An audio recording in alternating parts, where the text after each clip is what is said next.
for joining me. Well, thank you for having me today. Well, let's talk a little bit. So you've been out talking about life after COVID-19, and you're a sociobiologist. So for those who may not know what that is, what is a social biologist? A sociobiologist looks at the evolutionary forces that change a society. Effectively, we're evolutionary biologists that look at larger systems, social systems and institutions, societies, civilizations. So right now, and by the way, it's awesome that you were a keynote with Abbott Technologies. You must be pretty happy that they've been able to pitch in the effort here, having worked with them before. Yes, actually, Abbott was one of the first to institute a fast tracking system inside their corporation exactly for purposes like this, where they could accelerate development. And I have been working with Abbott Labs for a number of years, so I was happy to see that fast tracking system actually worked. You know, sometimes you put these things in place and you don't know when and where you'll need them. Right. And of course, other things have been taken out of place. But generally, it's amazing to watch these corporations step up and do what they can. But Rebecca, I know that you want to talk about a whole host of issues. So let's start with vaccinations. Do you think society can wait till these vaccines come out? Like they're saying late fall. Can we wait that long? No, I'm afraid I'm going to have to rain on that parade. This entire discussion about vaccines is misleading, and it's misleading the public and giving some kind of false hope. In 1984, as you know, when AIDS was starting to spread, and we didn't understand very much about it, we thought that a mosquito could bite an infected person and then bite another person and transmit it. I mean, that's how fundamentally we didn't understand how AIDS was spreading. The head of U.S. Health and Services, what was it, Health and something Services, came out and said, hey, we're going to have a vaccine in 12 to 24 months on the outside.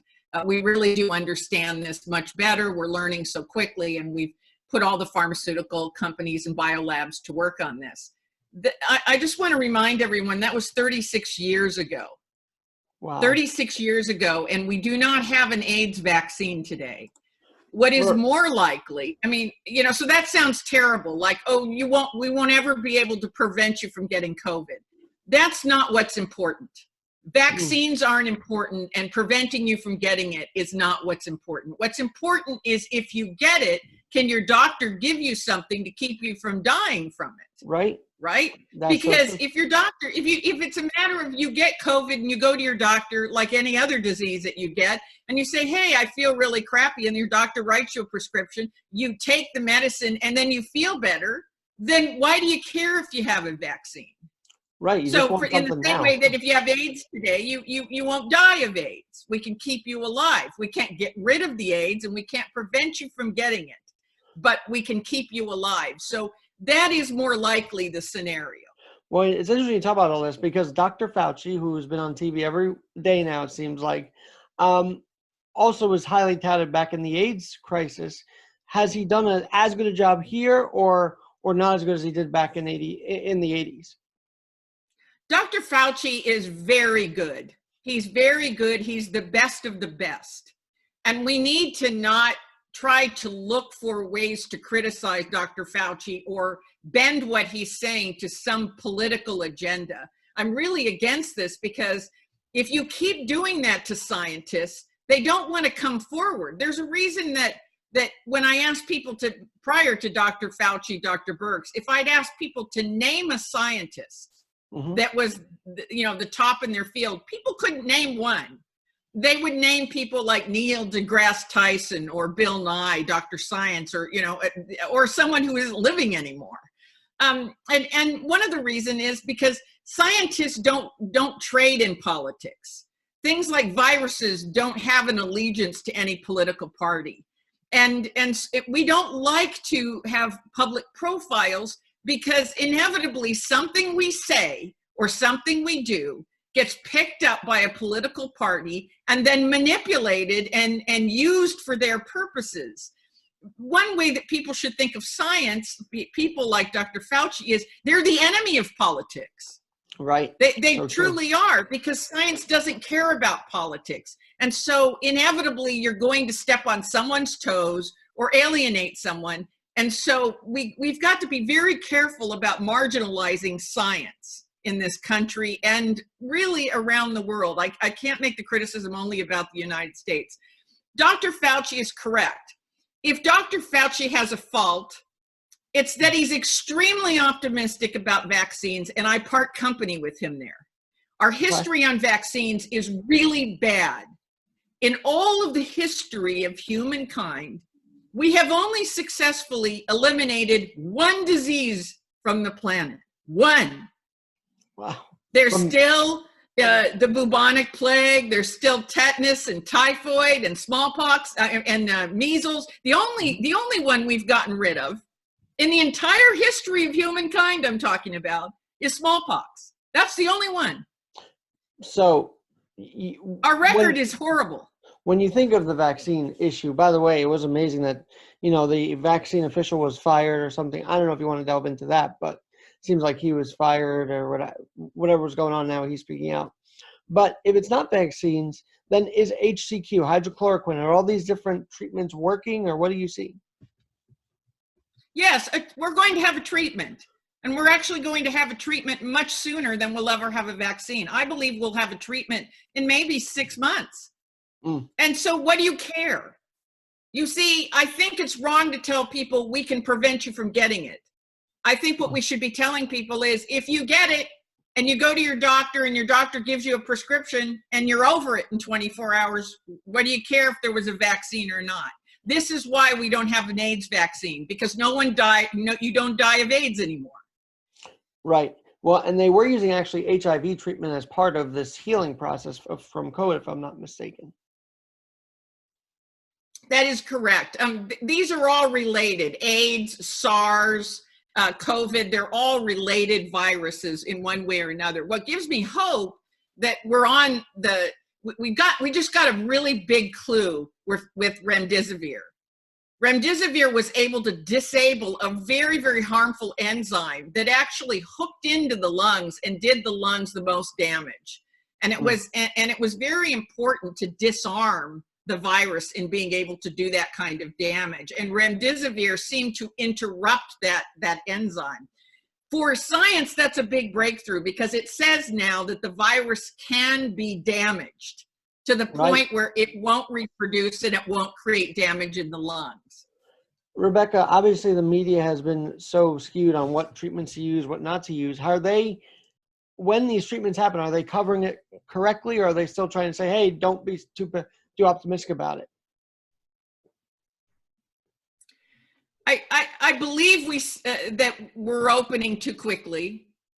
I believe that we need to make some very clear decisions about those that are vulnerable. I happen to be 65 years old, so I'm in that vulnerable category. I will tell you that the convalescent therapies, where you take a plasma from someone who has had the virus and recovered and has those antibodies, and you take their plasma and you inject it in people, it seems to offer some immunity, but there's not enough plasma to immunize everyone.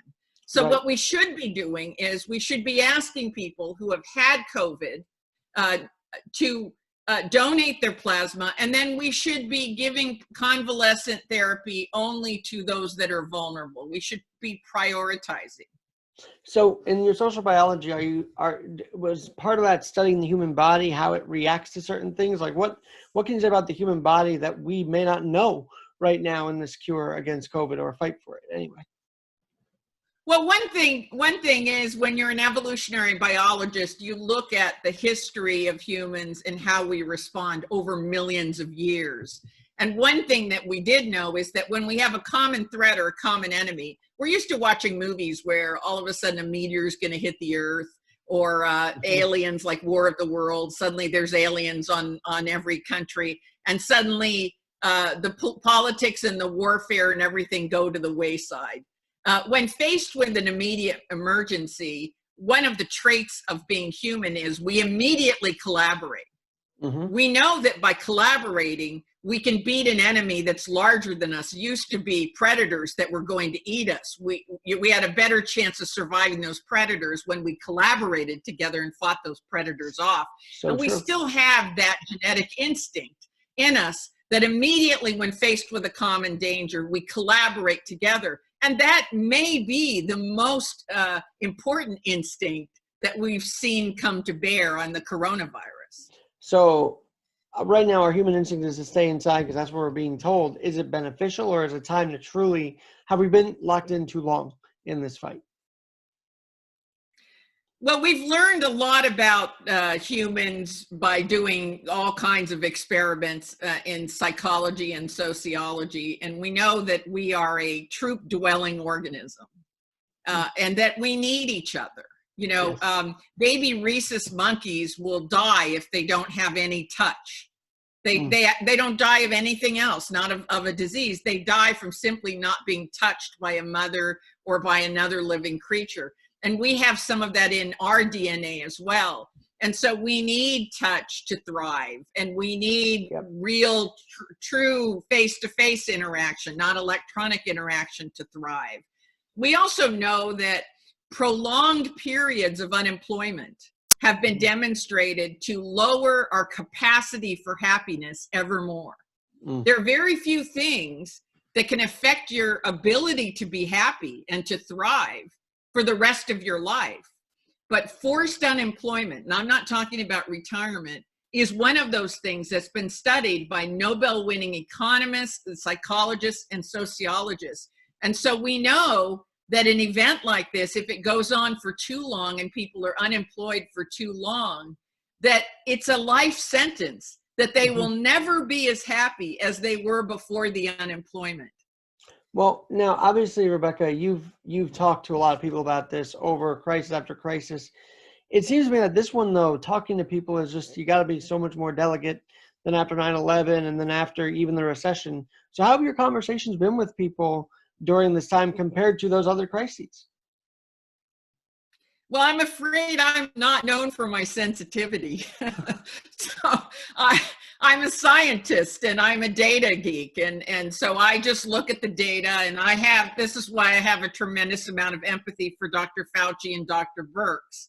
You know, I would not be a good person on that White House task force because I just lay it out the way that it is. As you've heard me say, we don't have an AIDS AIDS vaccine after 36 years. I would just tell people that, you know, if you're pinning your hopes on the coronavirus going away, it's not going away. If you're pinning your hopes on there's going to be a vaccine, there's not going to be a vaccine. Now, let's say there is a vaccine. There's already 11 mutations and lineages of the original COVID-19. So even if we get a vaccine, it's not going to cover all of the lineages and all of the mutations. So we have to understand that it won't be very effective, which might be worse for people to think that, oh, I can get a vaccination. Well, it's just like a flu vaccination. You're getting a flu vaccination against a small number of flu viruses that we think are probably going to proliferate. But you know what? It's just Russian roulette. We're just taking our best guess. Talking with Rebecca Costa. You can follow her, by the way, at RebeccaCosta.com. And that is your Twitter, right? Rebecca Costa? Yes, it's RebeccaCosta.com. If people want more information, they can go directly to my website. And there are a lot of videos and articles, particularly about COVID-19. So you would be forced there and say vaccines doesn't work. Would you face pushback, or would they sort of say, all right, maybe she's got a point? No, I do a lot of work in Washington, D.C., and, you know, they know me to be extremely blunt and very direct. And I don't like to create false hope because I think false hope is dangerous. So, and so on the other hand, though, if you have a study coming out that vaccines could happen by 2022, that also damages like the emotional state. Like, why would people want to hear something like that? But is it a message we have to hear for those who want the vaccine? Because I want to readjust people's thinking and say, it doesn't matter if we have a vaccine, if we have a cure. Exactly. No, I totally get The that. vaccine is to prevent you from getting the disease. The cure is you got the disease, your doctor gave you something, and you don't have any more symptoms, you're fine, you go back to work. You're not contagious. So let's talk about going back, because I know this is one of your hot topics now, is trying to get back into the workforce, trying to reopen. Is there anything such as doing it safely, or do we just start really opening and whatever happens, happens? Maybe we all become immune to it. What is your thought on that? No, we need staged, everybody's just guessing right now on how to reopen. And I'm really against that. We have enough data that we should be staging the reopening. If you're over the age of 60 years old, you should not be reopening.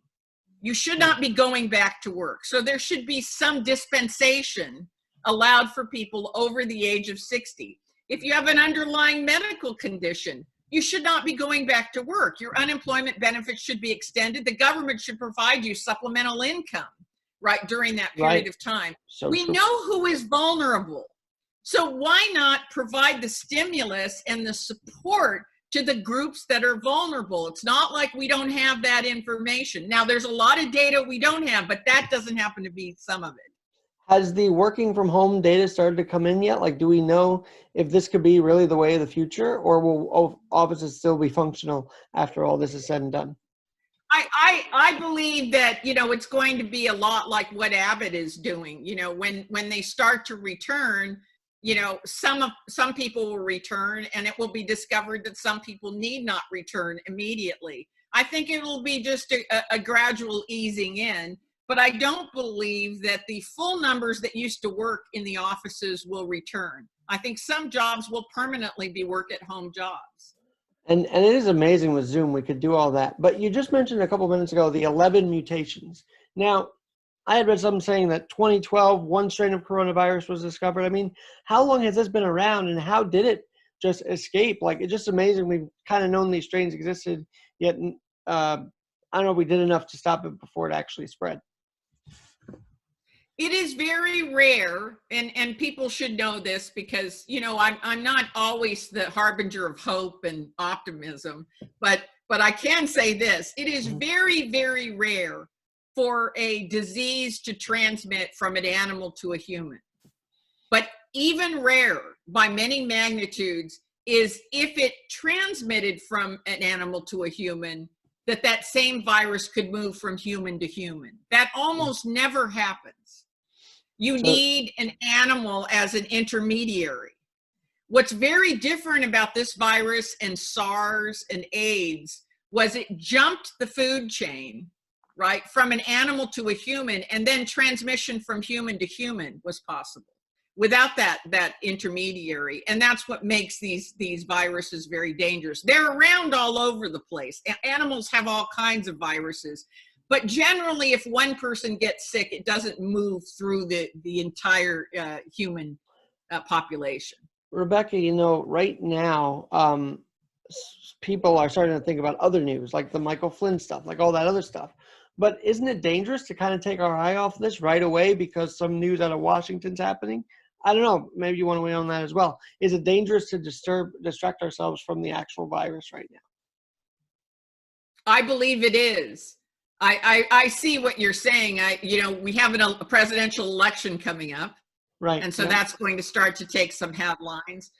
We have governors saying, well, our healthcare system, our police and our fire and everything can't be supported unless we get money. So we're starting to see other things enter into the news. And yet I want to remind everyone, the numbers are still going up in most parts of the country. They're not coming down. Well, you talk about human collaboration, and I think everybody staying in and reducing this was one of the best things that could have happened during this time, right? To actually see the human impact of us staying inside.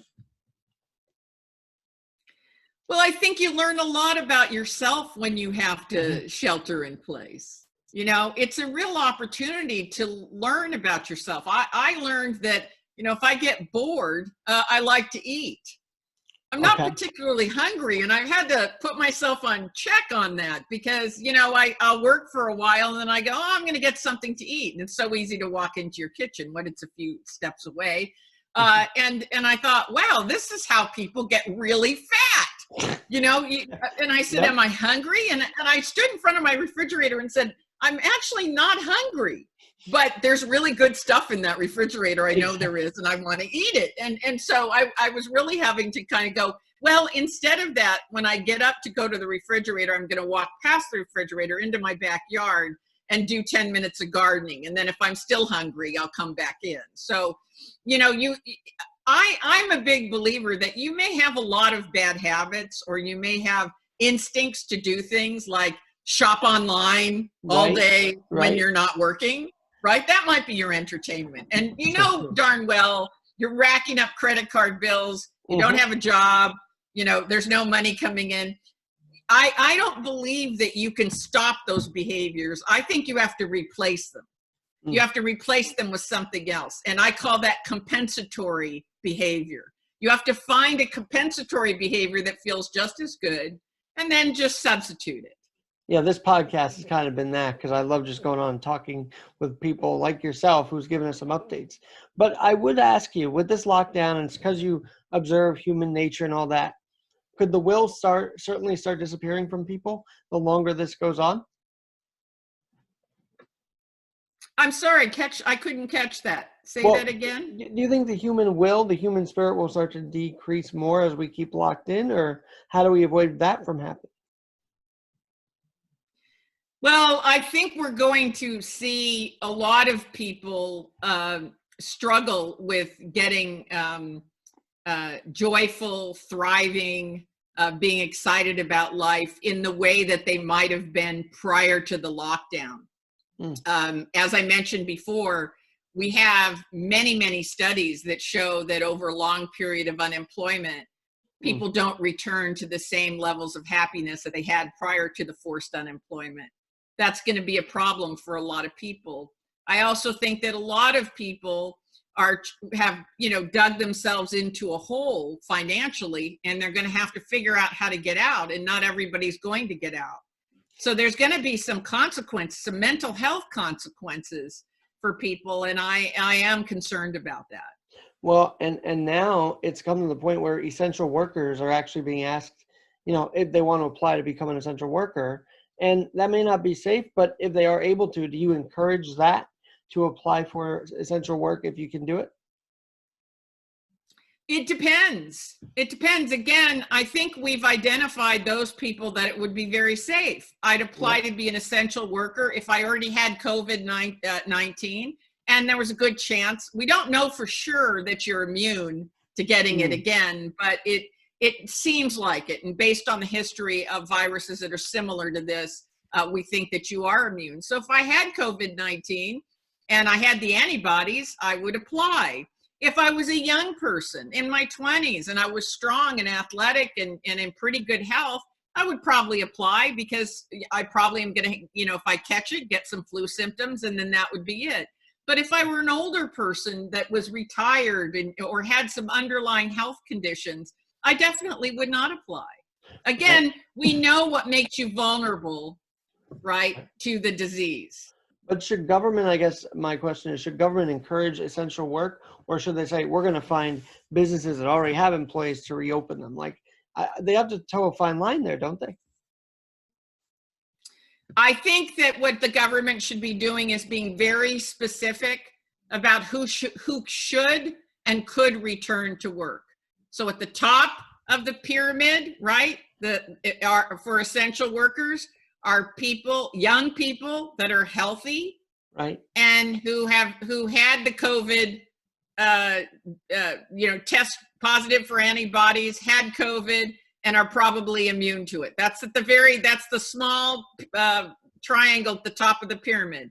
Then one level down, people who haven't had COVID but are middle-aged or young and healthy and no underlying conditions. And then the next layer, and way at the bottom is over 65 and, with one or two underlying health conditions, right? Right. So think of it as a pyramid, and the government should be identifying very specifically the characteristics of who are most likely to be safe to return, second most likely, third most likely, and I don't see them doing that. And why is that? They just don't know how to wrap their heads around this kind of thinking you have? I think the thinking is the worst kind of thinking. It's muddled.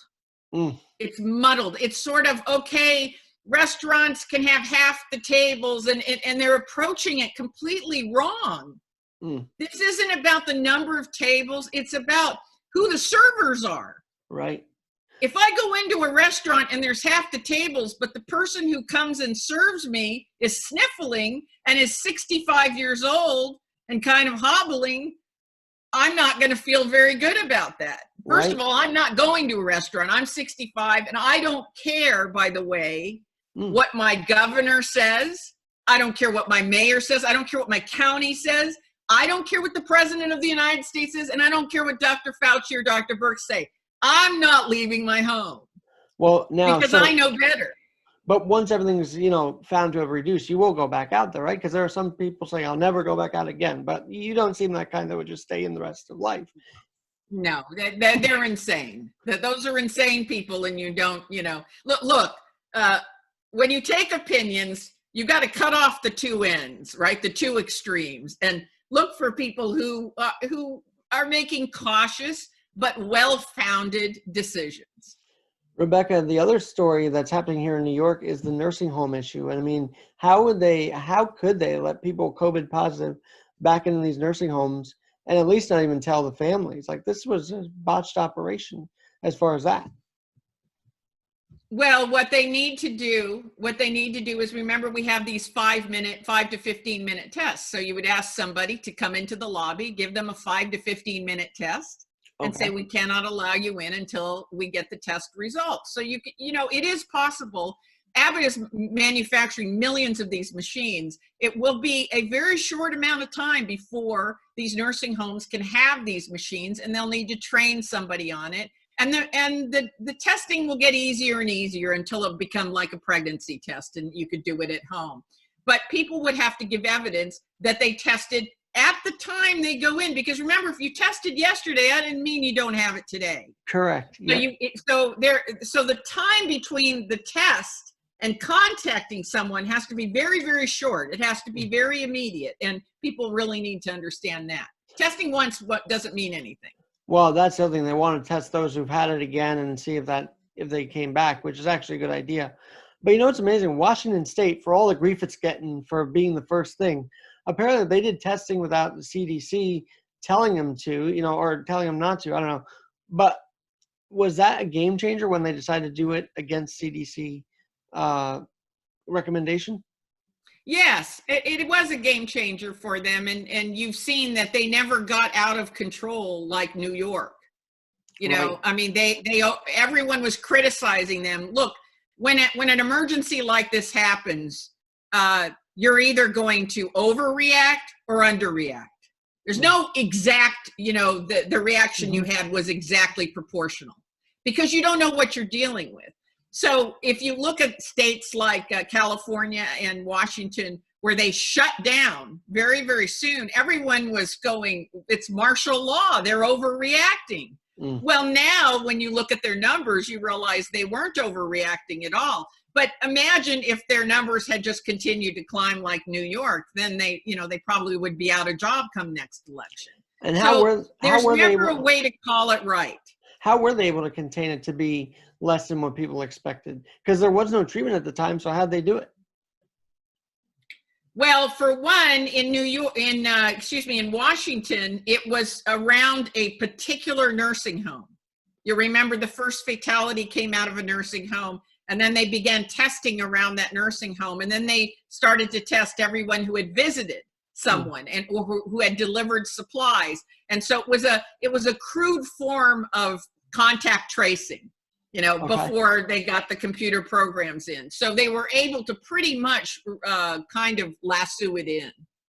Are you nervous about this contact tracing? I know there have been mixed stories on it. So what can you tell us about that whole effort as we stand right now?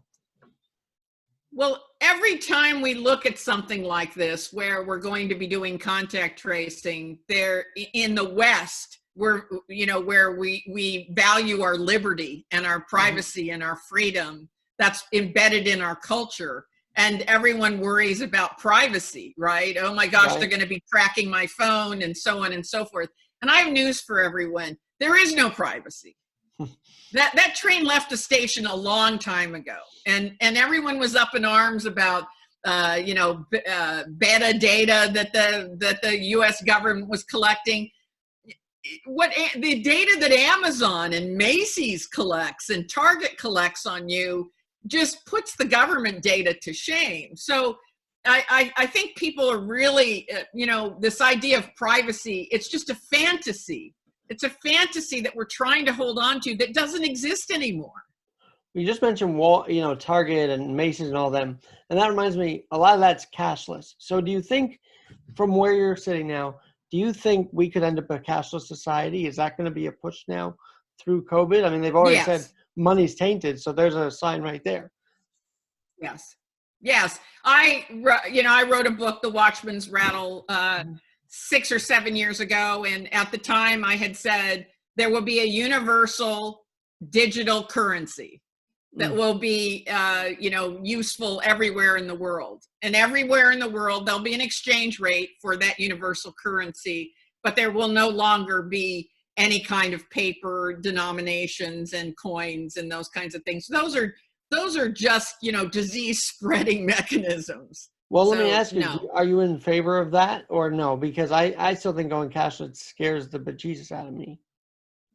No, I think we will be a cashless society. I think we'll have a Bitcoin type of universal currency that all countries will accept. And actually, that will be better, because if you think about how currencies are valued right now, nobody can explain to you how a currency is valued or what it's tied to. It's not tied to your GDP. It's not tied to anything. It's just political value. Well, it seems to me like the universal currency, they were trying to do it at the EU with the euros, and I guess only Britain didn't do it. The other countries went along with it. Was that a experiment? How did that go? I mean, we saw some uprising about it, but how was the euro, the universal currency in Europe, from what you saw during that time? Well, that was very problematic from the start, because all it was going to take was one country to fudge their books or use kind of non-standard accounting practices, and it was going to take all the rest of the euro down.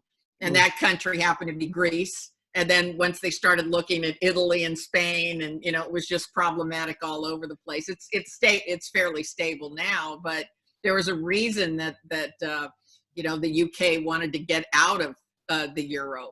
I find the euro to be very, very dangerous. I think that it's better to have some kind of universal digital currency, and not be talking about some currency that's dependent on a group of countries being honest about their fiscal state. Why are people paranoid about this if it could actually be a good thing? Well, sometimes change has to be forced.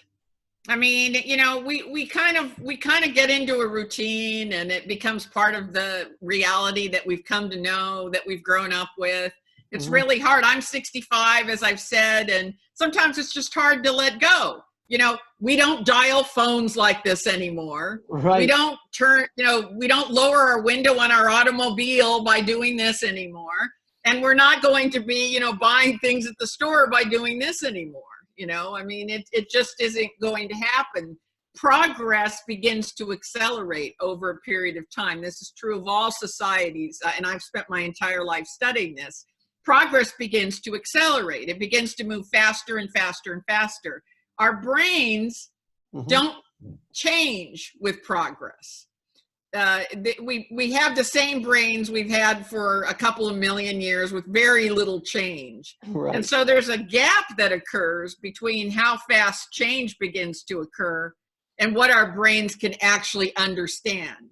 So what our brains understand today is barter, right? You have some carrots, I have some eggs, and we argue until we make a good trade. What we don't understand is credit default swaps.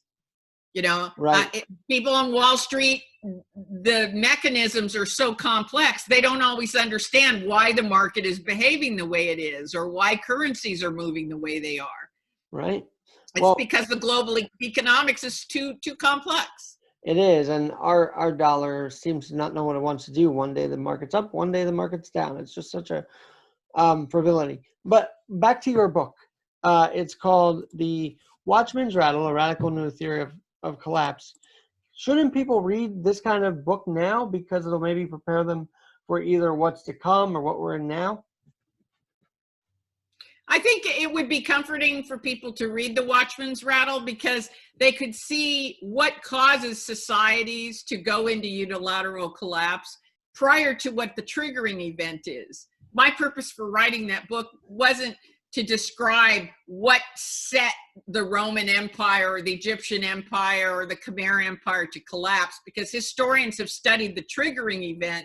I wanted to know, were people behaving, ordinary people on Main Street, were they behaving in some way that made that triggering event so powerful? And I wrote that book, 6 or 7 years ago. And of course, it shot to the top of Amazon's bestsellers and went to 27 countries and became it was a dark horse for a book. Who thinks that a sociobiologist is going to write a bestseller? Not my publisher, that's for sure. Well, and people can still get the book, right? Not only through your website. They can get it on Amazon, and they can get it in 27 different languages. I think it would make people feel comfortable in that collapse doesn't mean everybody's going to die and everything's going to go into chaos. All collapse means is that the institutions and the systems and the complexity that the society has put together, it reverses, and day-to-day life becomes much more simple to the point where our brains can actually handle and manage day-to-day life. I was going to say, so you feel like we just were running around too much and this was a perfect time to slow everybody down, right? I mean, that's kind of, what do you think about that? Well, it is. It's a good time to say, what do I really understand about, my financial portfolio? What do I understand about my health? What do I really understand, about myself, my life, what I want, what's important to me? When you're a human doing instead of a human being, when you're busying yourself, which is what our lives are. Yeah. I mean, from the moment we wake up, let's face it, we're moving. We're moving and we're busy doing this, and we got to make money, and we got to pay those bills, and I'm going on a date, and I have laundry to do, and I got to pick up the dry cleaning, and the gas tank's got to be full. We're just going. And when something like this happens, it feels really unnatural and really uncomfortable. It does. But so necessary. Well, and so with the human, nature, though, you can't stop yourself from protesting if you want to protest. So what are your thoughts on that human side of this, where people are protesting now? Well, I think it's fine that they want to protest. I mean, what are you protesting against? I really am confused. I don't understand what they're protesting against. They want the opportunity to open up their businesses, right? And they're accepting the fact that they could be infected or they could infect, right? That's true. So, yes. Yep. Yeah, so whose fault is it that they're protesting? I would argue it's the government's failure to put in place a pathway to reopening that protects those that are vulnerable and allows those that are not, right, to go right back to their lives. Yeah. And by the way, you're just talking about being busy, and this thing, the phone, is probably one of the most things keeping us active because it's always pinging us and all that. But how is technology during this? Do you know how many times on average you'll look at your phone in an 8-hour day? I think it's about like maybe more than an hour's worth of that, like more than 60 minutes of it. 180 times you'll look at your phone. In 1 hour. No, in one day. Oh, in one day. That still makes me want to throw my phone across the room, but I'll save that. But how has technology affected this pandemic, and has it truly brought us together or made people more lonely? We don't know that. We don't know that. I mean, there's a huge laboratory experiment going on right now. Again, when I think of, well, does it make people more lonely or less lonely? I think of groups of people.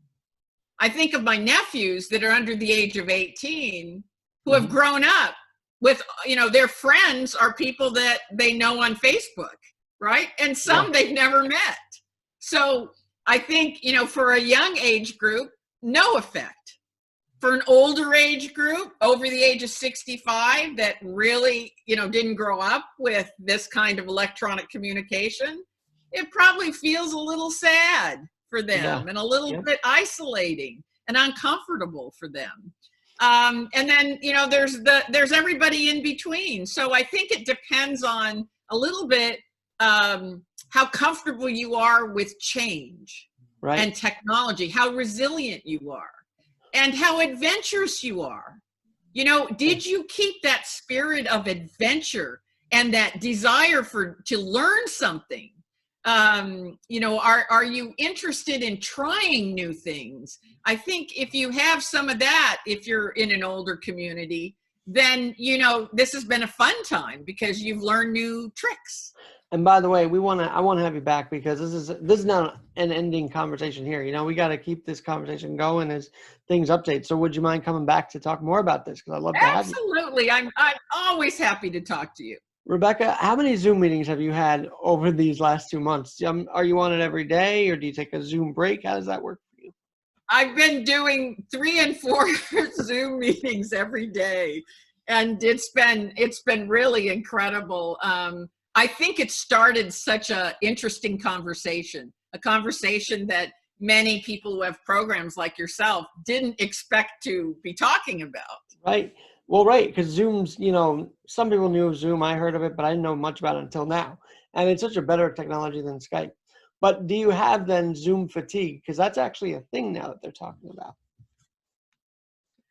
I don't have Zoom fatigue because I'm very comfortable. I originally used Skype, and then prior to that, some really horrible video software that, kept buffering and was terrible. But, I've worked in Silicon Valley for most of my life, 3/4 of my life. And so I'm always trying to get ahead of what's the next best technology. And as a result of that, this has been very comfortable for me. So it's Awesome. not anything new for me. And Silicon Valley, I want to hit you with that. Elon Musk is a little pent up. He wants to get back. He wants to do this. Is Silicon Valley going to start to say, hey, let our plants open? Or what are you seeing from there? I think Silicon Valley will be very creative in the measurements that they take. And you can already see that at Amazon, where as you're walking into the facility, they're using facial recognition software and some advanced software to be able to just take your temperature as you're walking into the building. So they're going to be leaning on and inventing things that allow you to give feedback on illness immediately. And I think from there, it'll percolate to airports, where as you walk through, there isn't going to be somebody, standing there and taking your temperature, but they'll be looking for other kinds of things. And it may very well be that, prior to 9/11, if I had said, they're going to make everyone line up, take their shoes off, open their computers, and put them on a conveyor, you would have said, you're insane. I thought it might happen. I thought after an attack, something like that could happen. In that same way, things are going to change, right? They're going to change just like we go through security to get on a plane and we take our shoes off, and get on the other side and put our shoes back on. Those things have become normalized. And in that same way, there are going to be new things that are normalized. Perhaps when you come in, they give you an Abbott test and they make you wait in a room until your test is clear. And if your test is clear, you go through exit A. And if your test says no, you have the active virus, you're welcome to go over here to B, where we're going to put you on a bus and take you to a hotel next to the airport where you'll be quarantined for 2 weeks until your test says, your test is negative. I mean, something's going to change like that. It's going to get organized. in the same way that the TSA organized. But that sounds so positive to just put them in quarantine right away, which I really don't know if we did after we sent over the first wave from Wuhan in February. I don't know if we quarantined them very well, and that's how this thing started. No, we asked people to self-quarantine. Yeah, nobody. We didn't quarantine them, and this was a mistake. We said, you have a temperature, you need to go to wherever you were going to, whether it was a hotel or to a friend's house or to your home, and you need to self-quarantine for 2 weeks. Nobody's checking, so I come off a plane. I do a lot of traveling. I come off a plane from China. They said, hey, you have a temperature? I'd say, okay, I'm going to stop at the grocery store on my way home because I've got no food home. Right. So, voluntary self-quarantining doesn't work. If you really want to get a handle and make the world safe, you have to have quick, instant testing that's very cheap to do. And then you have to separate and you have to cull from the herd those that are infectors. Well, that's and those people have to be quarantined. It has to be mandatory quarantining. Could we see like a knock on the door? Hey, do you have this? We know you have this, and they take you out of the home. Is that what's next? Or Sure. We want to give you a test. It'll take 5 minutes. It won't cost you anything. I'm sorry if you have the disease, and I'm not talking about the antibodies. If you have the disease, we need to quarantine you. And they would bring them out of the house into the hospital, or would they? Because they wouldn't do it in the house, right? They wouldn't let them stay in the house. No, I don't think you can allow people to just voluntarily do it. That's just like speed limits. I mean, how many of us would drive at the speed limit if there was no highway patrol? Well, Rebecca, this is very eye-opening because it's kind of challenging my thought process. And so I know you've been doing this for years, and I love your expertise. So come on back. Well, thank you again. I appreciate it. RebeccaCosta.com, REBECCA, Costa.com. Thanks again for joining us. Thank you. And I'm Alexander Garrett. We'll talk to you tomorrow.